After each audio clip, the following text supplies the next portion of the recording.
Greetings. This is the one you've known as Jesus the Christ. A very valuable spiritual practice is keeping silent. Being silent for seconds, minutes, hours, days, or weeks is a time-honored practice for breaking identification with one's thoughts.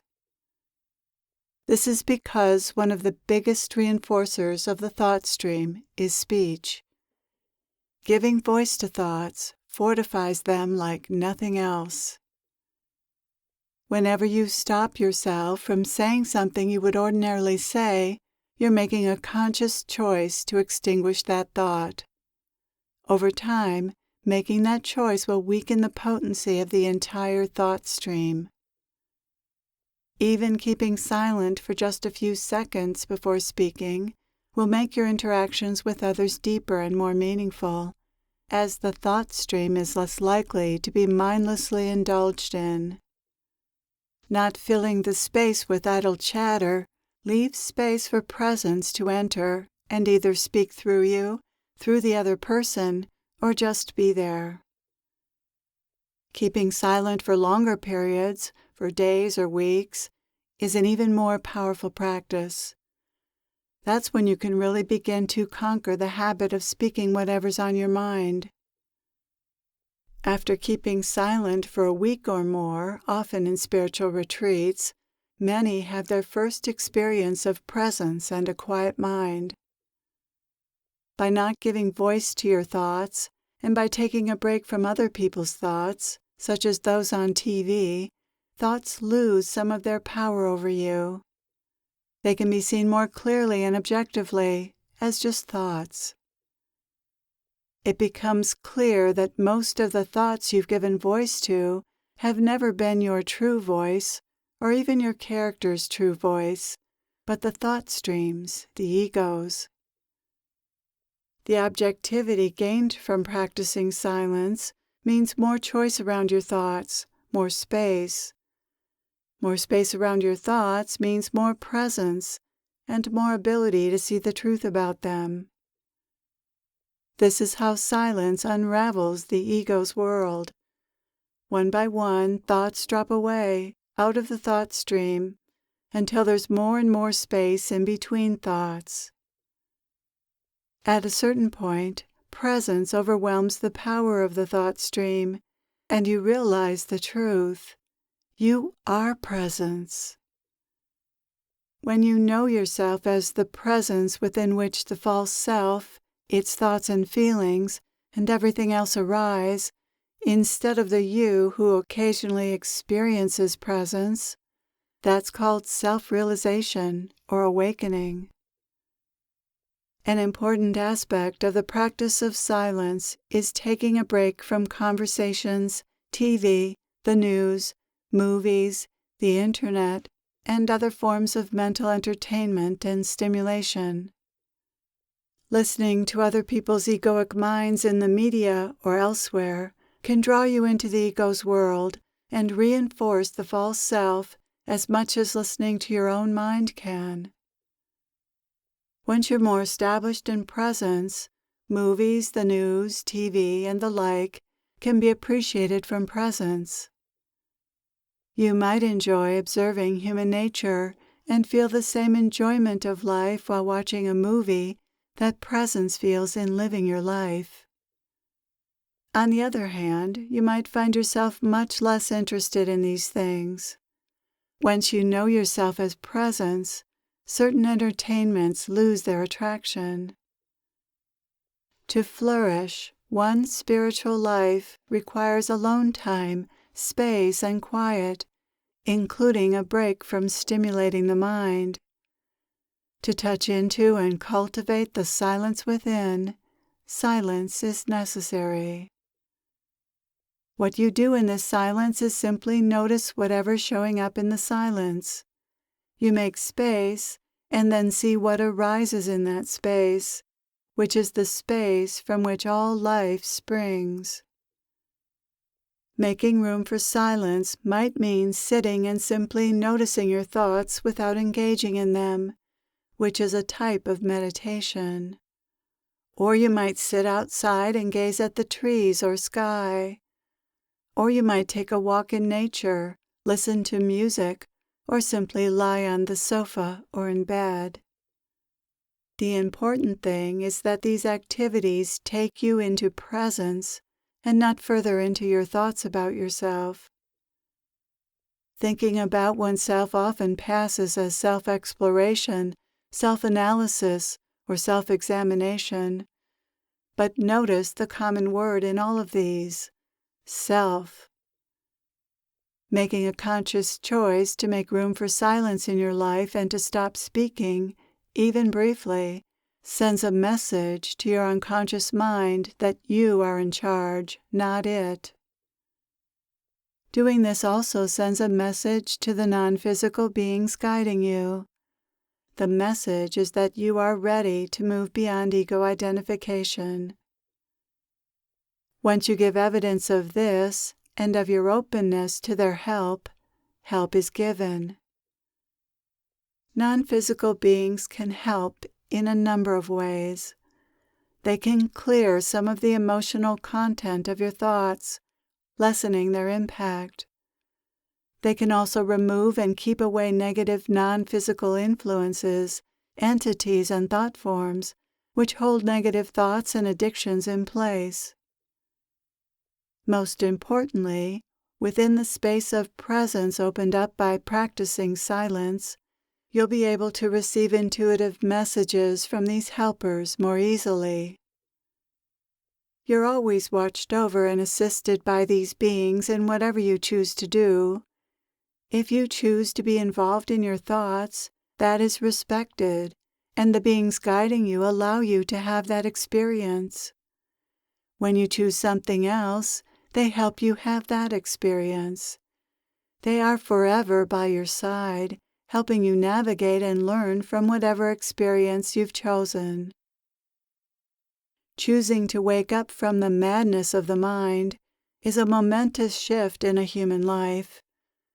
In such transitions, people often make other changes as well, in relationships, career, and how they spend their time. New energy, both physical and spiritual, comes in, which opens up new possibilities. What happens next with such spiritual openings is anyone's guess, and those assisting you on etheric levels adjust accordingly. Heaven rejoices when people begin to wake up.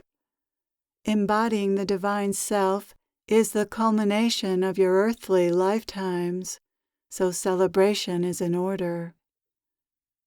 Exercising your power to choose silence or any other activity that promotes presence is a real turning point on the path to spiritual liberation. This marks an acceleration in your spiritual growth, which will reverberate in your life in countless ways.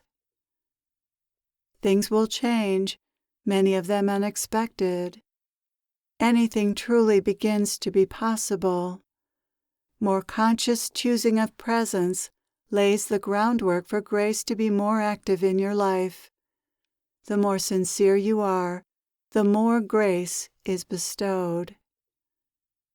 When you begin a practice of silence, whether that's being more silent in your everyday life or taking a day or more to be silent, the mind will try to undermine your efforts with certain thoughts. It's too hard. It isn't necessary. It won't matter. This is silly. You're being impolite. You're being unsociable. People won't like you. People will think you're strange. Just notice such thoughts and remind yourself that every effort to be silent or to speak only when necessary does matter and benefits everyone.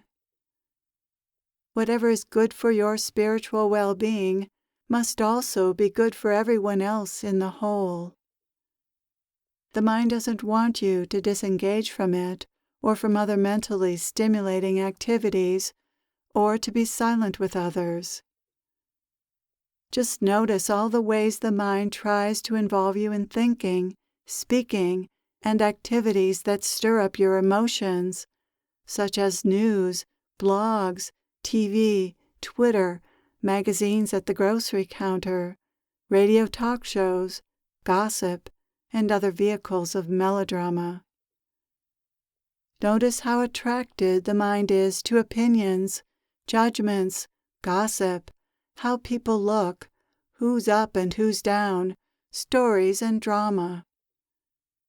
One of the mind's favorite ways to engage you is by bringing up emotionally charged memories, losses and tragic events, even ones you've only heard about or seen on TV, upsetting things that people said or did, or times when you were struggling or sick. Or the mind might bring up fears about the future. What if you lose your job? What if your spouse dies? What if something happens to your child? What if you get cancer? Thoughts such as these are the big guns the mind hauls out to get you involved with it. Just notice this, laugh, and return to presence. In that noticing lies freedom.